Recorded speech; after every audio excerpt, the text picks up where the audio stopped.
পঞ্চম দফার ভোটে ভাসবে বাংলা, জেনে নিন কি বলছে হাওয়া অফিস।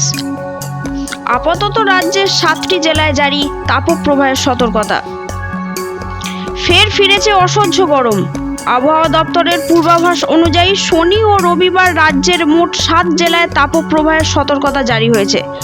তবে সোমবার থেকে আবহাওয়া বদলের সম্ভাবনা। পঞ্চম দফার নির্বাচনে ভিজতে পারে বাংলা, এমনই পূর্বাভাস হাওয়া অফিসের। আলিপুর আবহাওয়া দপ্তর সূত্রে খবর, রবিবার থেকে বিক্ষিপ্তভাবে বৃষ্টি শুরু হবে, চলবে বুধবার পর্যন্ত। শনি ও রবিবার গরম ও অস্বস্তি বজায় থাকবে। পশ্চিম মেদিনীপুর, বাঁকুড়া, বীরভূম ও পশ্চিম বর্ধমানের তাপপ্রবাহের সতর্কতা জারি করেছে হাওয়া অফিস। বাকি জেলায় গরম ও অস্বস্তি। রবিবার সব জেলাতেই বজ্রবিদ্যুৎ সহ হালকা বৃষ্টির সম্ভাবনা। তুলনামূলক বৃষ্টি বেশি হতে পারে বীরভূম, বর্ধমান, ঝাড়গ্রাম, পুরুলিয়া, বাঁকুড়া ও পশ্চিম মেদিনীপুরে। সোমবার পঞ্চম দফায় রাজ্যের 7 লোকসভা আসনে ভোট।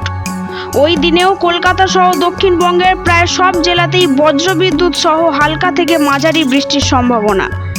বৃষ্টির সঙ্গে 30 থেকে 50 কিমি পর্যন্ত গতিবেগে ঝোড়ো হাওয়া বইবে। বুধবারেও ভিজতে পারে বাংলা।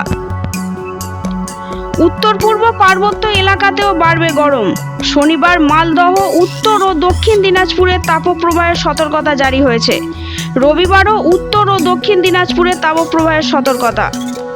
রবিবার বিকেলের পর থেকে দার্জিলিং, কালিম্পং, জলপাইগুড়ি, কোচবিহার ও আলিপুরদুয়ারে বজ্রবিদ্যুৎ সহ হালকা থেকে মাঝারি বৃষ্টির সম্ভাবনা। সোমবার ভারী বৃষ্টি হতে পারে জলপাইগুড়ি, আলিপুরদুয়ার ও কোচবিহারে। মঙ্গলবারও উত্তরবঙ্গে প্রায় সব জেলায় বৃষ্টি হতে পারে। আবার চলতি সপ্তাহেই দক্ষিণ বঙ্গোপসাগরে ধেয়ে আসছে ঘূর্ণিঝড় রেমাল। আলিপুর আবহাওয়া দপ্তর সূত্রে খবর, বঙ্গোপসাগরের নিম্নচাপ থেকে গভীর নিম্নচাপ হয়ে ঘূর্ণিঝড় হলে তার অভিমুখ হবে উত্তর ও উত্তর পূর্ব দিক। আন্দামান সাগর সংলগ্ন দক্ষিণ বঙ্গোপসাগরে ঘূর্ণাবর্ত থেকে নিম্নচাপ তৈরির সম্ভাবনা সোমবারের পর। এই নিম্নচাপ ঘূর্ণিঝড়ে পরিণত হতে পারে।